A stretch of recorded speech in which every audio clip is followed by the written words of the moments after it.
तो आप सभी के सीयूईटी के पेपर हो रहे हैं और जैसा कि आपने रिक्वेस्ट किया था कि सर आप एक टर्म्स पे वीडियो बनाइए कीवर्ड्स पे, तो वो हमने ऑलरेडी बना के आपके सामने रख दिया है। आई होप आपने उसे देखा होगा। अब सीयूईटी के पेपर अगर हिस्ट्री की बात करूँ तो वैसे तो इजी टू मॉडरेट लेवल पे ही रह रहा है, बट उसमें एक कैटेगरी है जिसको लेके काफ़ी बच्चे परेशान हैं and that is the arrangement based question, जिसमें दो तरीके के सवाल आते हैं बेसिकली। या तो आपके सामने 4 इवेंट्स दे देंगे, उनको आपको सीक्वेंस में अरेंज करना होता है, या आपके सामने 4 साइट्स दे देते हैं या 4 पर्टिकुलर रीजन दे देंगे, उनको आपको डायरेक्शन के अकॉर्डिंग कई बार नॉर्थ टू साउथ, कई बार ईस्ट टू वेस्ट, तो इस हिसाब से अरेंज करना पड़ता है।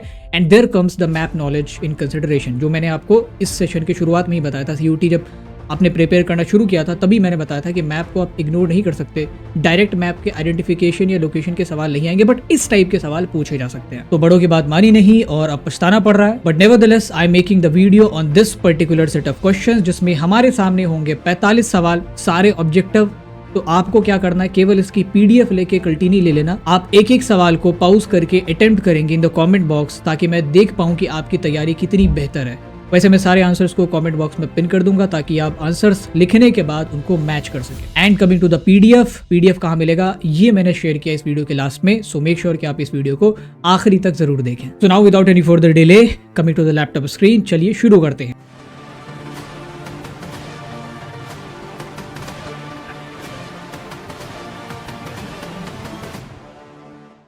तो here we have arrangement based question, जिसमें तीनों किताबों के सवालों को हमने लिया है।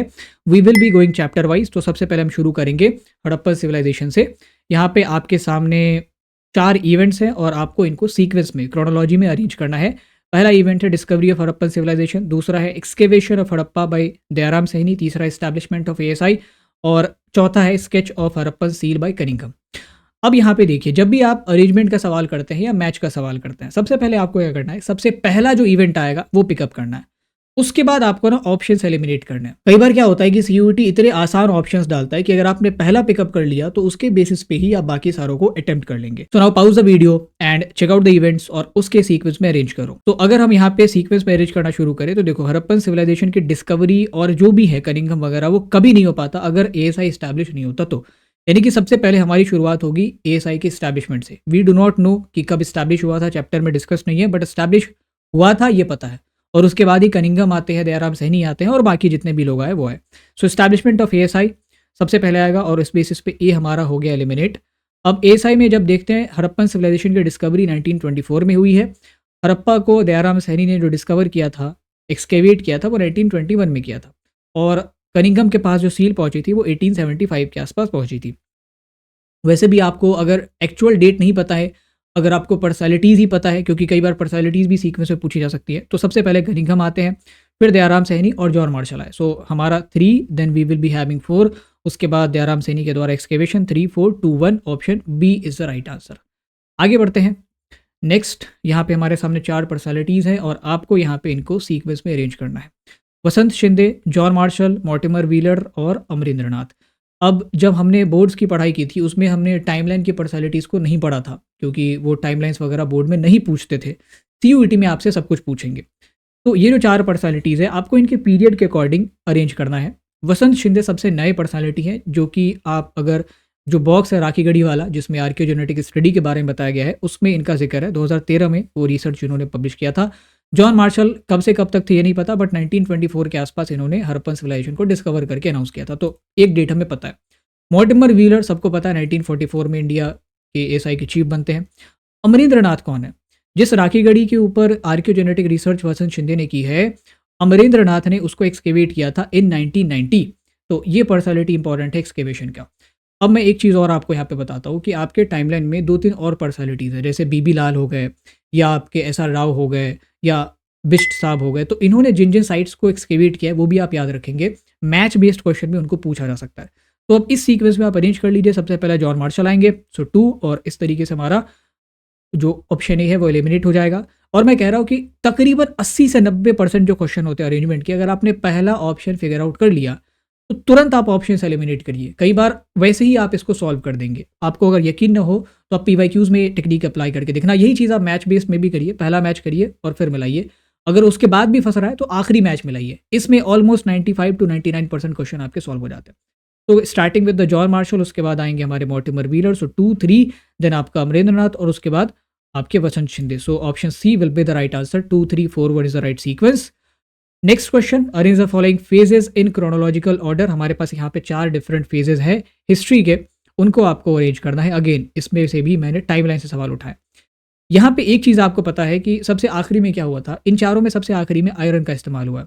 ना तो नियोलिथिक एज में आयरन था, ना ही मीजोलिथिक में था, और हड़प्पन्स तो बिल्कुल ही अनअवेयर थे आयरन से। तो सबसे आखिरी में हमारा 2 होगा, और जैसे ही हमें पता है कि सबसे आखिरी में ये 2 आना चाहिए, तो उस बेसिस पे ए भी एलिमिनेट हो गया, बी भी एलिमिनेट हो गया और डी भी एलिमिनेट हो गया। केवल ऑप्शन सी में ही सबसे आखिरी में इस ऑप्शन 2, इस सेकेंड इवेंट को रखा गया। तो हमारा सीक्वेंस बनेगा 4 3 1 2। इसीलिए कई बार या तो आप पहला करिए, तो पहला तो सब में 4 ही है, तो अब आखिरी एक बार कर लेते हैं। आखिरी पता है कि भाई आयरन सबसे आखिरी में यूज़ हुआ है, और इस बेसिस पे option C is the right answer. अगर आपको मीजोलिथिक नियोलिथिक में अरेंज करना हो, तो जैसे एम के बाद एन आता है, वैसे ही मीजोलिथिक के बाद नियोलिथिक आया, नियोलिथिक के बाद चैल्कोलिथिक एज आता है। Chalcolithic age again important for term. Chalcolithic age उस एज को कहते हैं जब इंसानों ने कॉपर और उसके एलॉय से बने हुए टूल्स, जैसे ब्रॉन्ज के बने हुए टूल्स वगैरह इस्तेमाल करने शुरू किए। हड़प्पन सिविलाइजेशन, मेसोपोटामियन, ये सब चैल्कोलिथिक एज का ही एग्जाम्पल है, उसी फेज में आए थे। फिर बाद में वैदिक सिविलाइजेशन वगैरह, महाजनपद, ये सब आयरन के एज में आते हैं। तो option C is the right answer. Now coming to the next question. यहाँ पे आपके सामने 4 अंपायर है। ऐसे सवाल भी काफी बार पूछे जाते हैं कि आपके सामने 4 अंपायर है, उनको आपको एज पर सीक्वेंस अरेंज करना है। देखो, जब भी हम अंपायर्स की बात करेंगे, सबसे पहले without any second thought, Mauryan empire is the first empire, first ever empire to have existed in India. तो शुरुआत तो हमारी सेकंड से होगी, ऑन दैट बेसिस बी हमने कर दिया एलिमिनेट। अब मौर्यन के बाद क्या है, तो इसके लिए मैंने आपको प्रॉपर सीक्वेंस ही बता देता हूँ, एक बार के लिए आप याद कर लीजिए वंस एंड फॉर ऑल। सबसे पहले मौर्यंस आते हैं, ठीक है। उसके बाद डिफरेंट रीजन में डिफरेंट लोग आए। मौर्यंस को डायरेक्टली सक्सीड किया मगध में शुंग अंपायर ने, और शुंग अंपायर इतना बड़ा नहीं था कि मौर्यन के पूरे टेरिटरी पे रूल कर सके, तो इनके पास बहुत छोटा सा इलाका ईस्ट इंडिया का और certain part of north India रहता है। हालांकि ये उस समय भी काफ़ी पावरफुल थे उस पूरे रीजन में। और डेक्कन में सक्सीड किया सातवाहनों ने, तो सेम ही पीरियड पे आपके सातवाहन आते हैं ऑलमोस्ट। और उसके नीचे अगर आप डीप साउथ में जाते हो तो चोला, चेरास, पांड्याज, ये तीनों आते हैं। तो अगर आप टाइमलाइन में देखें तो ये सारे जो है ऑलमोस्ट एक ही साथ आए।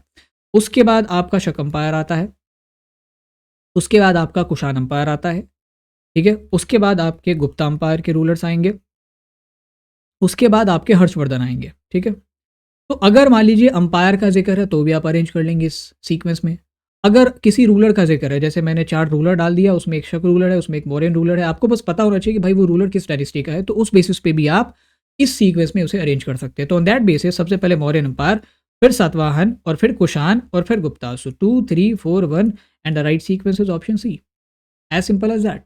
नेक्स्ट, अगेन अंपायर्स आपको अरेंज करने हैं। तो जैसे हमने अभी अंपायर अरेंज किया था, अगर आपको अंपायर से एसोसिएट कर पाएंगे आप अंपायर्स को, तो ऐसे ही आप अरेंज कर लेंगे। जैसे चंद्रगुप्त सेकंड जो है वो गुप्ता अंपायर का है, अशोका जो थे वो मौर्यन अंपायर के थे, गौतमीपुत्र शतकर्णी आपके सातवाहन अंपायर के थे, और बिंबिसार आपके पुराने हो जाते हैं। बिंबिसार आपके मगध जब महाजनपद के तौर पे एग्जिस्ट करता था, तो बिंबिसार, अजातशत्रु और महापद्मनंद, ये तीनों रूलर थे। तो सबसे पहले बिंबिसार आएंगे, we will starting with Bimbisara. Ashoka से स्टार्ट नहीं कर सकते हैं। सो 4 के बाद Ashoka, obviously Mauryan empire was the first empire to succeed Magadha Mahajanapada. 4 के बाद 2, फिर आपका आ जाएगा गौतमीपुत्र शतकर्णी, ये आ जाएंगे, और उसके बाद चंद्रगुप्त सेकंड, जो कि सबसे आखिरी में गुप्ता अंपायर के रूलर है। सो 4 2 3 1 option D is the right answer. I hope आपको अब तक टेक्निक पता चल गई होगी कि सबसे पहले आपको पहला पिकअप करना है, उसके बेसिस पे जितने ऑप्शंस आप छांट सकिए छांटिए, फिर आप अंपायर से अंपायर्स को डिजाइग्नेट करिए। इवेंट्स ऐसे ही क्लब करके आप सीख सकते हैं, जोड़ के सीख सकते हैं। अगेन यहाँ पे आपके सामने 4 इवेंट्स हैं। Decipherment of Ashokan Brahmi by James Prinsep, foundation of Asiatic Society of Bengal. उसके बाद आपका है DC Sarkar publishes Indian epigraphy and Indian epigraphical glossary, first issue of Epigraphia Karnataka. Basically ये डॉक्यूमेंटेशन था साउथ इंडिया के जो डिस्क्रिप्शन है उनके ऊपर। इसमें आप अरेंज करिए। इसमें अगेन कॉमन सेंस अगर आप लगाएंगे तो आपको पता चल जाएगा, और अगर आपने हमारे वन शॉट्स देखे होंगे तब आप आसानी से क्लियर कर लेंगे। जब मैंने वन शॉट आपको पढ़ाया था तो मैंने जेम्स प्रिंसेप के बारे में, कॉलिन मैकेंजी वगैरह के बारे में बताया था कि इंडिया के डॉक्यूमेंट्स और मैन्युस्क्रिप्ट्स के ऊपर जो रिसर्चेज की शुरुआत होती है, उसमें बहुत बड़ा रोल है इस संगठन का, एशियाटिक सोसाइटी ऑफ बंगाल का, विच वॉज इस्टेब्लिश्ड इन 1784। और उसके बाद ही जेम्स प्रिंसेप वगैरह और जो भी एपिग्राफिकल रिकॉर्ड्स हैं उनको डॉक्यूमेंट करना, ट्रांसलेट करना, ये सब शुरू हुआ। सो सबसे पहले तो 2 आएगा विदाउट एनी डाउट, क्योंकि ये अगर नहीं होता तो ना तो जेम्स प्रिंसेप आते, ना ही कोई दूसरा आता, ना ही आप आगे चल के देखेंगे डीसी सरकार आएंगे। डीसी सरकार तो हालांकि काफ़ी बाद में आते हैं। ना ही आप आगे चल के देखेंगे तो जो फोटोग्राफ लेने वाले आपके अलेक्जेंडर लॉ है वो आएंगे, कोई भी नहीं आएगा। सो सबसे पहले एशियाटिक सोसाइटी ऑफ बंगाल, और जैसे ही यहाँ से हम शुरू करते हैं we have the option D, क्योंकि 2 तो यही में है सबसे पहले। तो इस तरीके से आप एलिमिनेट कर सकते हैं। उसके बाद अशोका की ब्राह्मी लिपि 1838 में डिसाइफर होती है। First issue of Epigraphia Karnataka, exact date तो मुझे भी नहीं मालूम, बट मुझे पता है कि 19th सेंचुरी में ही हुआ है, ठीक है। और उसके बाद डीसी सरकार ये 20th सेंचुरी में इन्होंने ये पब्लिश किया था। तो एग्जैक्ट डेट अगर आपको नहीं भी पता है, इस तरीके से आपको ये पता है कि कौन किस सदी में था, किस दशक में था, तो भी आप आसानी से जो है वो ऑप्शंस एलिमिनेट कर सकते हैं। हालांकि ये चीज़ें आपकी एंशिएंट इंडिया के डेट्स में काम आ जाएंगी, क्योंकि वहाँ पे एक ही सेंचुरी के डेट्स बहुत सारे नहीं होते हैं। लेकिन जब आप थर्ड बुक पढ़ते हैं तो उसमें आपको एक ही सेंचुरी के बहुत सारे डेट्स हैं। जैसे अगर आप नेशनलिस्ट मूवमेंट की बात करेंगे तो वहाँ पे सारी डेट्स ऑलमोस्ट 20th सेंचुरी के, तो वहाँ पे आपको ईयर याद रखना पड़ता है। That is the hack. Next question, यहाँ पे भी आपके सामने 4 इवेंट्स है, you have to arrange as per the chronology. Different event है, accession of Kanishka, issue of punch marked coins, invasion of Alexander, Ashoka's conquest of Kalinga. तो अब हमें ये नहीं पता अशोका ने कब कलिंग को कॉन्क्वेस्ट किया, कॉन्कर किया, लेकिन हमें ये पता है कि अशोका ने कनिष्क से पहले ही किया होगा, क्योंकि कनिष्क जो है कुषाण रूलर है, काफ़ी ज़माने बाद आया। सो किसी भी पैटर्न में 4 जो है वो 1 के पहले होगा। अब मसला फंसता है 2 और 3 पे, क्योंकि हमारे ऑप्शन में या तो 2 से शुरुआत है या 3 से शुरुआत है। तो इसमें जो पंच मार्क्ड कॉइन्स है, they are in India since 6th century BC, और अलेक्जेंडर द ग्रेट ने जो इन्वेजन किया था वो 3rd सेंचुरी बीसी के आसपास किया था, 3rd या 4th सेंचुरी बीसी के आसपास। तो ऑब्वियसली पंच मार्क्ड कॉइन्स पहले आए थे, तो हमारी शुरुआत 2 से होगी। उसके जस्ट बाद 3 अलेक्जेंडर, क्योंकि जब अलेक्जेंडर आया था तब तक मौर्यन एम्पायर वगैरह थे भी नहीं, तो अशोका का इन्वेजन तो बहुत दूर की बात है हालांकि। So 2, 3 then 4 and then 1। तो right sequence is option B, as simple as that. Now coming to the next question, यहाँ पे आपके सामने कुछ टेक्स्ट है, you have to arrange them as per the chronology. अब यहाँ पे आपको टेक्स्ट को ना अंपेयर से एसोसिएट करना पड़ेगा कि ये टेक्स्ट किस ज़माने में लिखा गया था, अगर कोई अंपेयर से एसोसिएटेड है तो। सबसे पहले अगर देखें तो इन सब में वेद आए हैं, क्योंकि वेद जो है वैदिक सिविलाइजेशन के, और बाकी सब जो है महाजनपद के बाद के। तो ऋग्वेद सबसे पहला, 2 से ही शुरुआत है सारे ऑप्शंस में। उसके बाद अगर इंडिका की बात करें, दैट इज़ मौर्यन एम्पायर से रिलेटेड है, प्रयाग प्रशस्ति गुप्ता एम्पायर से, और हर्षचरित जो है वो हर्षवर्धन से रिलेटेड होता है। तो अगर आप अंपायर को सीक्वेंस में अरेंज कर सकते हैं तो टेक्स्ट को भी कर लेंगे, क्योंकि मौर्यन एम्पायर जैसे पहले आया तो वैसे इंडिका भी पहले आई, उसके बाद प्रयाग प्रशस्ति और उसके बाद हर्षचरित। तो 2, 1, 3, 4 right sequence is option C, as simple as that. अगर आपको एग्जैक्ट नहीं पता है कि किताब कब लिखे गए तो उनको उनके अंपेयर या अंपायर से आप एसोसिएट करके देखिए। Arrange the following text in chronological order. Again chapter 3 में जो टाइमलाइन है उसमें जितने भी टेक्स्ट है ना काफ़ी इंपॉर्टेंट है, उनको एक बार ज़रूर देख लेना। यहाँ पे हालांकि मैंने 4 टेक्स्ट डाला है, इन्हें आपको अरेंज करना है। Natyashastra, Ashtadhyayi, Charaka Samhita, Manusmriti. What is the right sequence? तो अगर हम इस सवाल पे आए, जैसा कि हमने उस टाइमलाइन में भी देखा और मैंने कई बार वन शॉट में बताया भी कि सबसे पहले तो अष्टाध्यायी लिखी गई है पाणिनि के द्वारा, ग्रामर के ऊपर ये किताब है। तो 600-500 बीसी के आसपास ये लिखी गई। तो शुरुआत हमारी 2 से होगी, जो कि हर ऑप्शन में ऐसे ही है। उसके बाद चरक संहिता, मनुस्मृति और नाट्यशास्त्र, इन तीनों में सबसे आखिरी में नाट्यशास्त्र है। नाट्यशास्त्र और चरक संहिता ये सीई के ज़माने के हैं, उसमें भी नाट्यशास्त्र सबसे नीचे है, चरक संहिता ऑलमोस्ट 100 सी के आसपास लिखी गई है, और मनुस्मृति के लिखे जाने की शुरुआत हुई 200 बीसी में।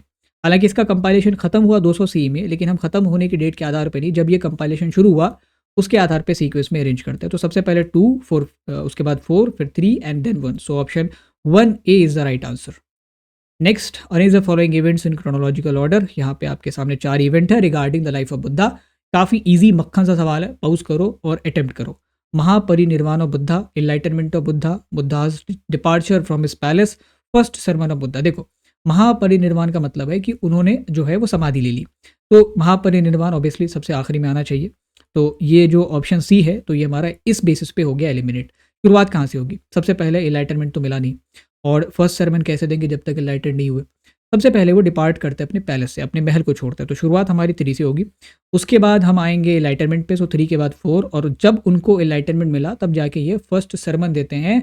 कहाँ देते हैं वो आपको बताना है in the chat box. So 3, 2, 4 and then 1। On that basis option D is the right answer. Again अगर आप कॉमन सेंस भी यूज़ करते तो इस सवाल का जवाब दे देते। Again arrange the following rulers in the chronological order. यहाँ पे 4 रूलर हैं, अभी अभी हमने इन रूलर्स के बारे में बात की है। अरेंज करो क्रोनोलॉजी में। एक चीज़ तो यहाँ पे सर्टेन है कि हर्षवर्धन सबसे आखिरी में आएंगे, the last ancient Indian ruler. तो वो सारे ऑप्शंस में आखिरी में। सबसे पहला कौन होगा? कनिष्क, अशोक, गौतमीपुत्र, शतकर्णी। देखो, जब भी मौर्यन एम्पायर के किसी रूलर का जिक्र है अरेंजमेंट में, तो ये देखो कि कोई और रूलर है जो मगध महाजनपद के इलाका है, जैसे बिम्बिसार हो गए, अजातशत्रु हो गए, महापद्मनंद हो गए। तो अगर वो सब नहीं है तो सबसे पहले मौर्यन रूलर्स आएंगे। तो अशोका इसमें मौर्यन रूलर है, तो सबसे पहले अशोका। सो 2, 3 से हमारे ऑप्शन की शुरुआत होगी, ये दोनों हो गया एलिमिनेट। 3 के बाद Gautamiputra Satakarni which was from Satavahana dynasty, उसके बाद कुषाण डायनेस्टी के कनिष्क। सो 2, 4, 3, 4, 2 एंड देन 1। तो option C is the right answer. Next, arrange the following events in the chronological order. यहाँ पे आपके सामने कुछ इवेंट्स हैं, construction of Sanchi Stupa, growth of Mahayana Buddhism, construction of Kailashnath temple या exposure of Upanishad. Arrange them as per the chronology. देखो, स्तूप वगैरह बनना, महायान बुद्धिज्म बुद्धिज्म वगैरह का आना या स्तूप वगैरह का बनना, ये सब कभी ना पॉसिबल होता जब अगर उपनिषद नहीं आते, क्योंकि उपनिषदों के आने के बाद ही हेटेरोडॉक्स सेक्ट प्रचलन में आए। तो सबसे पहले तो हमारा ये आएगा exposure of Upanishad which happened between this period 600 to 500 BC। उसके बाद अब आते हैं अगला इवेंट क्या होगा। टेम्पल वगैरह स्तूपों के काफ़ी ज़माने बाद बनाए गए, इवन महायान स्प्लिट हो गया था उसके बाद, मतलब तीसरी चौथी शताब्दी ईडी में आके टेम्पल्स बनाने की जो शुरुआत है वो होती है। सबसे आखिरी में तो हमारा कैलाशनाथ टेम्पल का ही आएगा, उसमें भी कैलाशनाथ टेम्पल तो बहुत आखिरी में बनाया गया। सो 4 के बाद 4 से शुरू करेंगे और एंड करेंगे हम लोग 3 पे। बीच में क्या है वो हमें फ़र्क नहीं पड़ता है। तो उस बेसिस पे हमारा ऑप्शन बी सही जवाब है।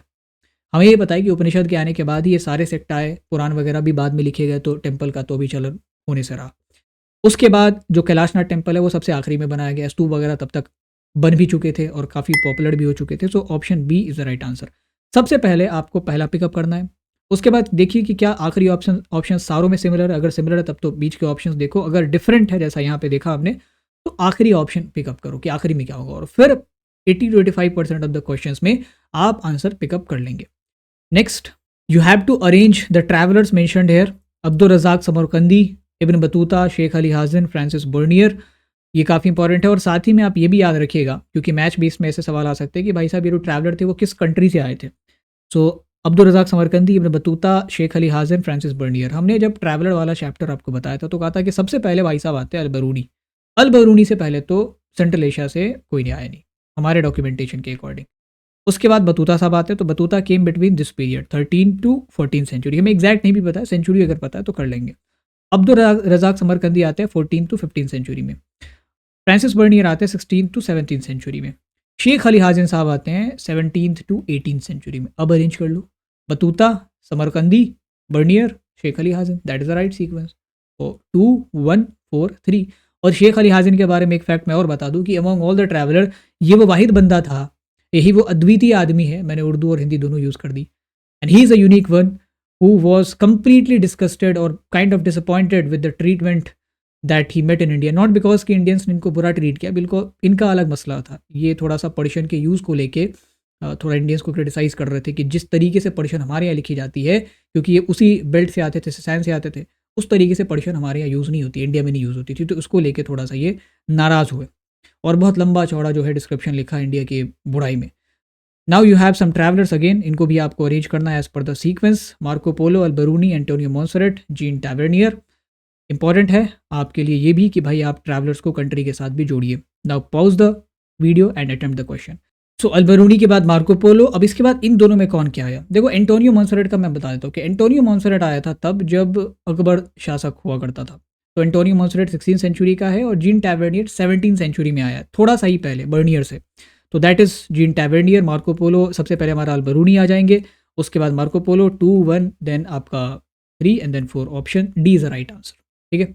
और एंटोनियो मोंसेरेट किस कंट्री से थे ये आपको बताना है in the chat box. Next, यहाँ पे हमारे सामने कुछ संत हैं और इनको आपको एज पर सीक्वेंस अरेंज करना है। इस चैप्टर में सारे संत इंपॉर्टेंट हैं, जो आपके भक्ति मूवमेंट के थे, जो आपके सूफी मूवमेंट के थे और जो आपके लेटर भक्ति मूवमेंट के, उनको भी आप याद रखेंगे।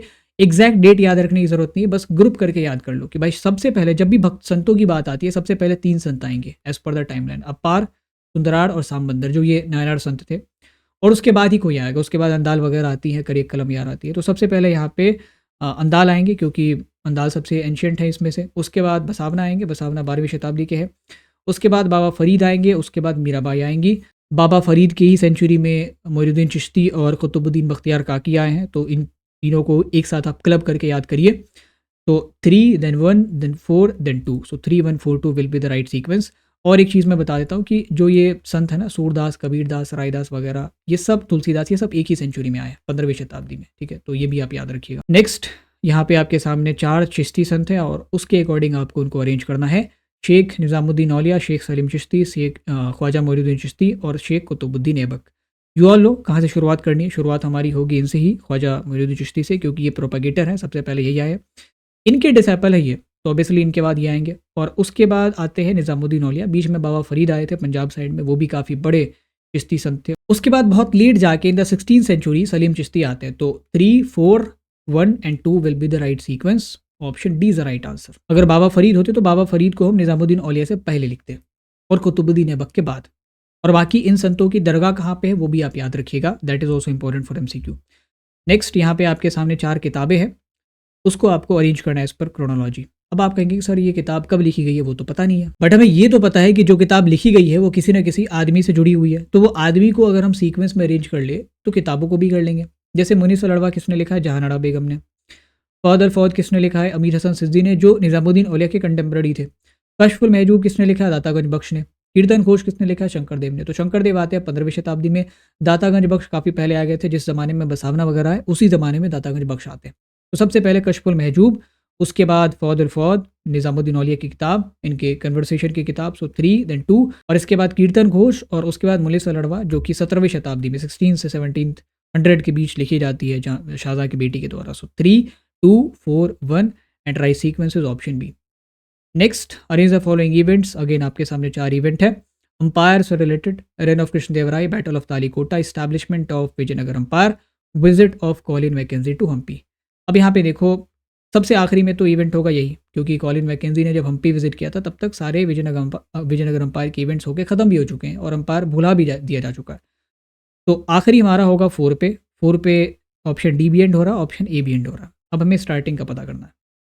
तालीकोटा की लड़ाई भी ना होती, कृष्णदेवराय का शासनकाल भी ना शुरू होता अगर इस्टेब्लिशमेंट इस अंपायर की ना होती। तो so obviously option should start with the event third. तो 3 से ऑप्शन शुरू 3 से शुरू होकर 4 पे ख़त्म केवल ऑप्शन डी में हो रहा है। तो option D is the right answer.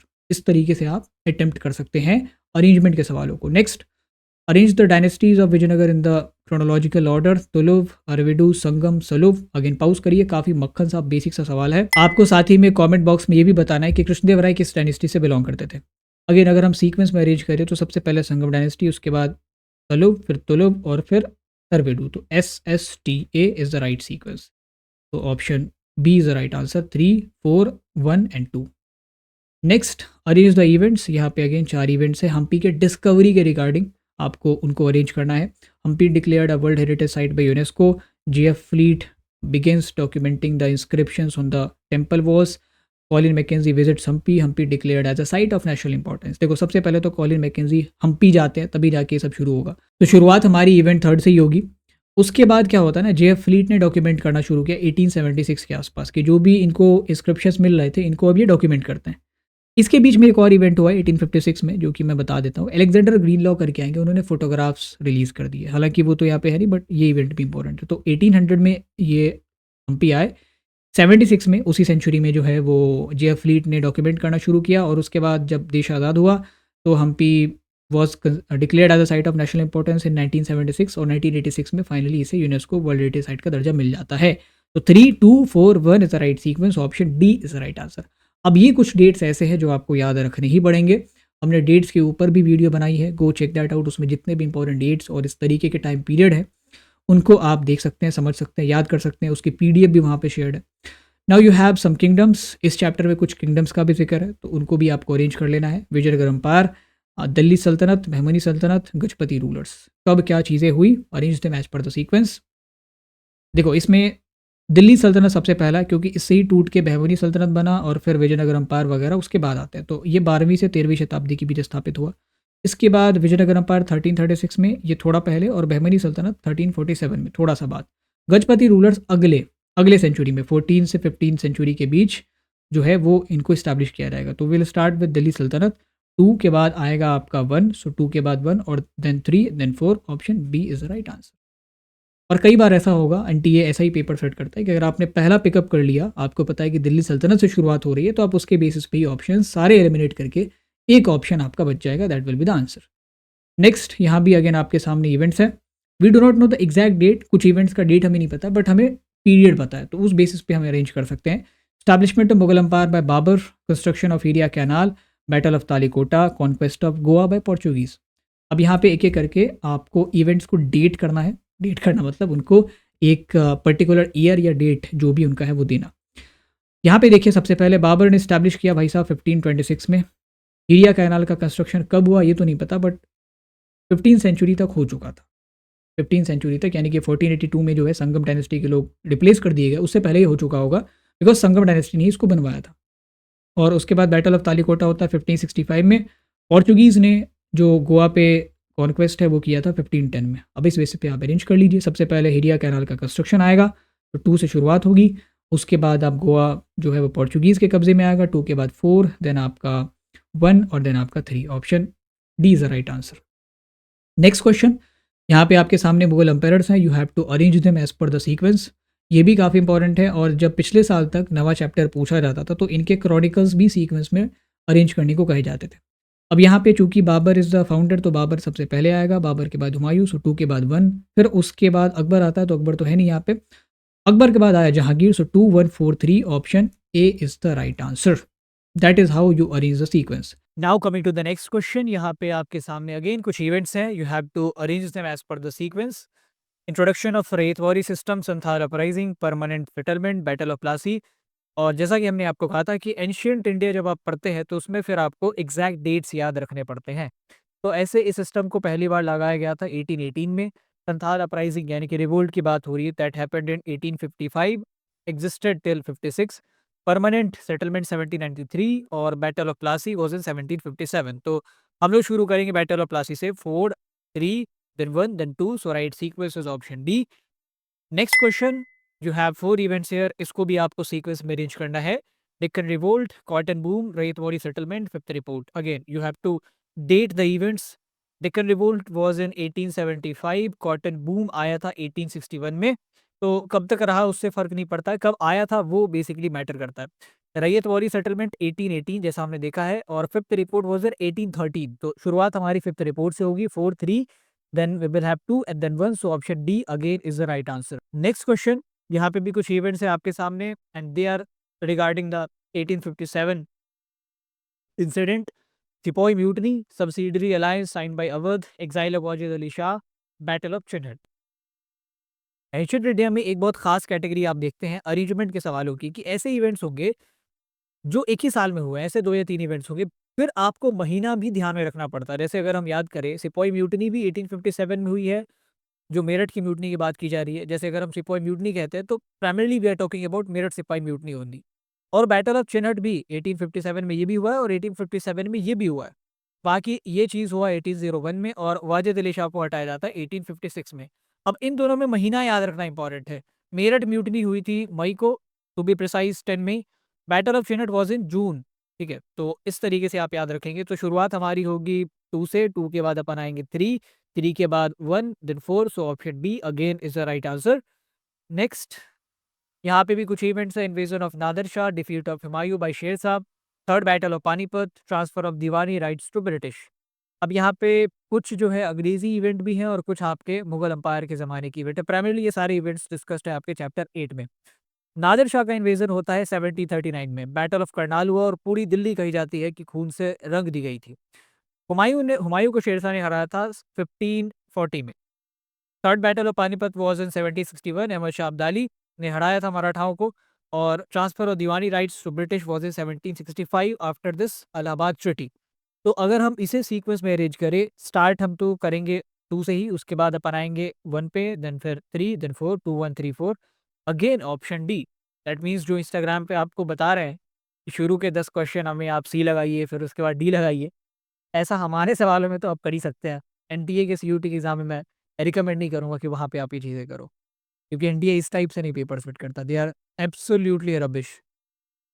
Next, you have some events regarding the nationalistic movement. अब इसमें आपको अरेंज करना है Gandhi Irwin pact, inauguration of BHU, quit India movement, Chauri Chaura incident. Again आपको सही डेट याद रखना पड़ेगा। गांधी इरविन पैक्ट हुआ था 1931 में, inauguration of BHU happened in 1916, quit India movement was in 1942, और चौरी चौरा इंसिडेंट होता है 1922 में। तो ऑन दैट बेसिस सबसे पहले हमारा आ जाएगा इनॉग्रेशन ऑफ बीएचयू, उसके बाद हम आएँगे चौरी चौरा इंसिडेंट पे, सो 2 4 एंड देन हमारा होगा गांधी इरविन पैक्ट, और उसके बाद 3, सो 2 4 1 3, again option D. Next, you have 4 events, second round table conference, Lahore resolution, first provincial elections, Jallianwala Bagh massacre. अब अगेन अगर हम इसे किसी डेट में प्लेस करना शुरू करें, तो सेकंड राउंड टेबल कॉन्फ्रेंस होता है 1931 में, जस्ट आफ्टर ये जो गांधी इरविन पैक्ट हुआ है, इसके बाद उसी साल के अंत में सितंबर से ये कॉन्फ्रेंस शुरू था। लाहौर रिजोल्यूशन वाज इन 1940 और पहला जो हमारा प्रोविंशियल इलेक्शन हुआ है दैट वाज इन 1937। उसके बाद जालियांवाला बाग मैसेकर हमारा 1919 में हुआ है। क्या कोई एग्जैक्ट डेट मुझे बता सकता है डेट के साथ? तो we will start with the Jallianwala Bagh massacre, उसके बाद हम आएंगे सेकंड राउंड टेबल कॉन्फ्रेंस पे, तो 4 then 1 then 3 then 2, option C is the right answer for this question, not option D, option C. Next you have four events again, Bardoli Satyagraha, cabinet mission plan, Khilafat movement, Swadeshi movement. तो अगर आप एक एक करके इसको date करना शुरू करें तो पहले तो मैं यहाँ पे देख लूँ कि सारे ही ऑप्शंस में जो है 4 से ही शुरुआत हो रही है। तो अब आपको ये देखना है कि आखिरी अंत कहाँ पे होगा। तो इन सब में जो सबसे आखिरी इवेंट है दैट इज दिस 1946 में ये हुआ है। तो ऑब्वियसली आखिरी में 2 ही आना चाहिए। तो वो केवल ऑप्शन डी में है। या तो आप पहला मिलाइए या सबसे आखिरी मिलाइए। उसके बाद भी अगर मैटर फँस रहा है फिर दूसरा और तीसरा करिए। और बाकी अगर आप बारडोली सत्याग्रह वगैरह के बारे में थोड़ा भी जानते होंगे, दैट हैपेंड इन 1928, खिलाफत मूवमेंट 1919 में शुरू हो गया था। स्वदेशी मूवमेंट तो बहुत पुराना है, 1906 से 6 में ये शुरू हुआ था, 1905-6 में ये चल रहा था in the response of Bengal partition. So option D is the right answer. You have some events again, Royal Naval Mutiny, first provincial election in India, objective resolution, direct action day.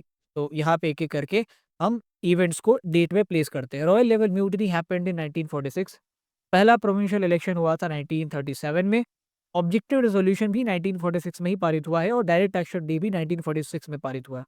अब 1946 अपने आप में काफ़ी हैपनिंग ईयर था। अगर आप chapter 12 की बात करेंगे उसमें भी कुछ इवेंट्स हैं और चैप्टर 11 में भी है। तो मैं शुरू से आपको अंत तक जितने भी इंपॉर्टेंट इवेंट्स हुए हैं वो बता देता हूँ। द इंपॉर्टेंट वंस, शुरुआत हमारी होती है जनरल इलेक्शन के साथ। अब आप कहेंगे सर जनरल इलेक्शन क्या था? वो तो 1937 में हुआ होगा। 1937 में भी इलेक्शंस हुए थे बट इनको जनरल इलेक्शन इसलिए कहा जाता है क्योंकि इसमें सेंट्रल लेजिस्लेचर के लिए भी चुनाव हुआ था। जस्ट लाइक पार्लियामेंट और लेजिस्लेटिव असेंबली, इन दोनों के लिए साथ में इलेक्शन हुए थे for the first time in 1946। तो इसीलिए इसे जनरल इलेक्शन या सेकेंड प्रोविंशियल इलेक्शन भी कहते हैं। सो सबसे पहले ये चीज़ होती है 1946 के जनवरी में, ठीक है। उसके बाद फरवरी में क्या होता है, रॉयल नेवल म्यूटिनी शुरू हो गई। फरवरी 1946 से रॉयल नेवल म्यूटिनी, इसमें नेवल यूनिट्स ने बगावत करना शुरू कर दिया। उसके बाद मार्च के आसपास या फेब के एंड में ही आपका कैबिनेट मिशन आ जाता है। तो after this royal naval mutiny cabinet mission came to India. उसके बाद क्या होता है, कैबिनेट मिशन का प्रपोजल फेल हो गया और जिन्ना को कोई और रास्ता नहीं सूझता है तो ही बेसिकली बिकम स्टबर्न और उसने लॉन्च कर दिया डायरेक्ट एक्शन डे और यहाँ से मारकाट की शुरुआत होती है। So that happened in August, 16 of the August to precise. उसके बाद लंबे समय तक ये दंगे फसाद चलते हैं और दिसंबर 1946 में आपकी जो असेंबली है, कॉन्स्टिट्यूएंट असेंबली, वो अपना काम शुरू करती है। उसके बाद ये ऑब्जेक्टिव रेजोल्यूशन वगैरह पारित किए जाएंगे। तो objective resolution was proposed in 13 December on 13 दिसंबर 1946। तो यहाँ पे अगर हम सीक्वेंस में अरेंज करें, सबसे पहले हमारा 2 आएगा। उसके बाद अगर हम देखें तो रॉयल नेवल म्यूटिनी, सो 2 के बाद 1, then we have 4, then we have 3, क्योंकि ऑब्जेक्टिव रेजोल्यूशन सबसे आखिरी में पारित किया गया है। Option D is the right answer है।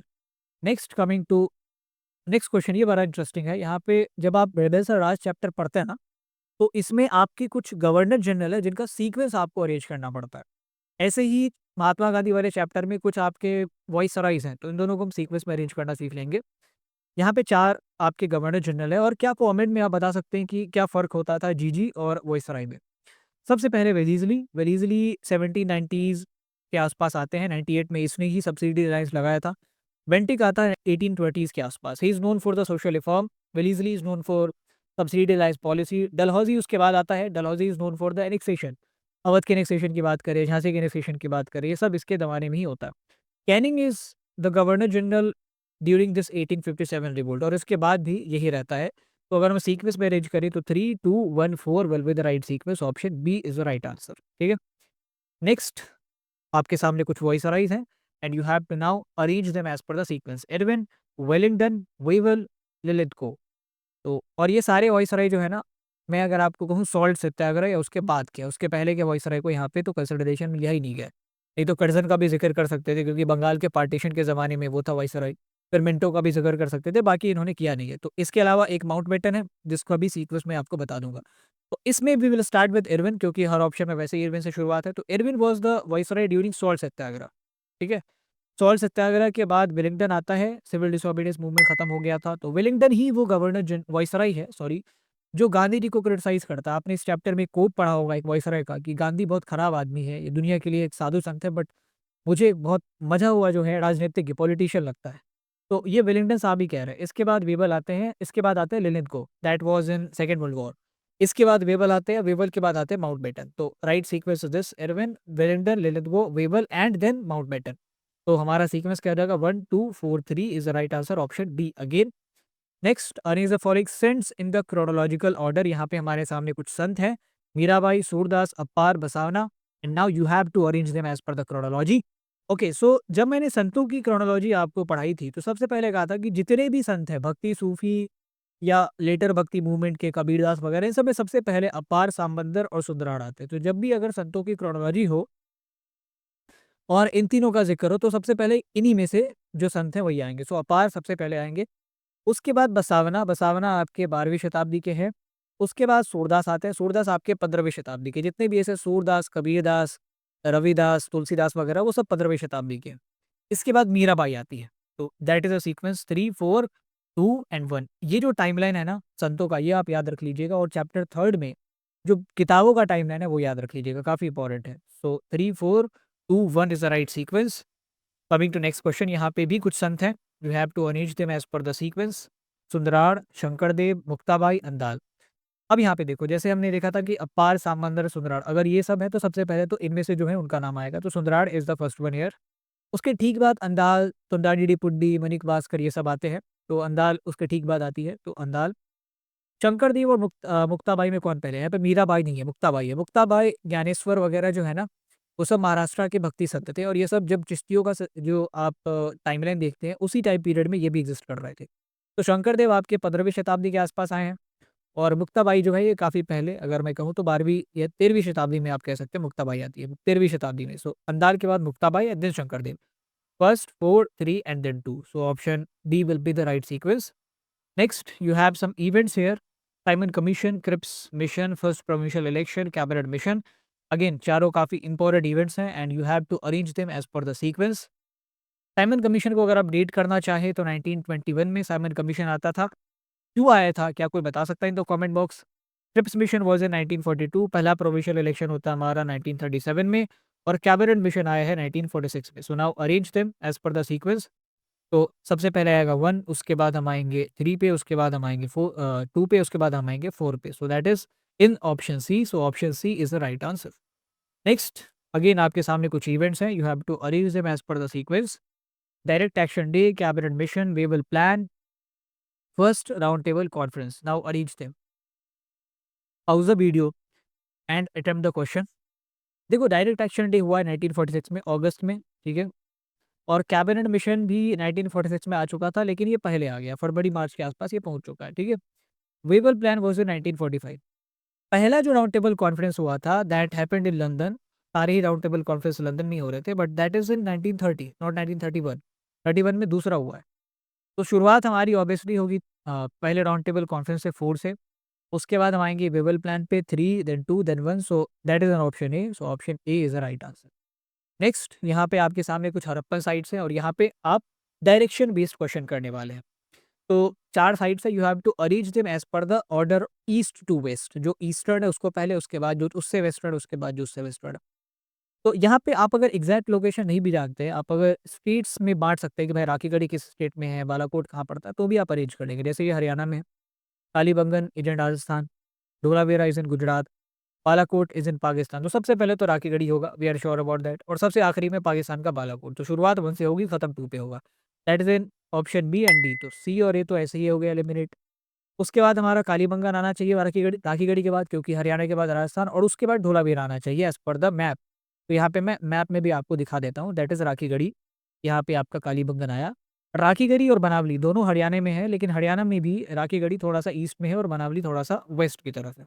इसके बाद यहाँ पे ढोलावीरा और यहाँ पे आप देख सकते हैं Balakot. So that is a sequence how you can arrange. Next, यहाँ पे फिर कुछ महाजनपद है। You have to arrange them in the order west to east.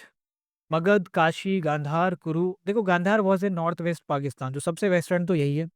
उसके बाद कुरु इज़ इन दिल्ली, तो थोड़ा-सा इधर आता है Delhi. Kashi is in east UP, तो उसके बाद काशी और उसके बाद मगध आता है। तो अगर हम इस सीक्वेंस में जाएँ तो 3, 4 2-1 एंड अगर मैप में भी मैं आपको दिखा दूँ तो दैट इज़ गांधार, ठीक है?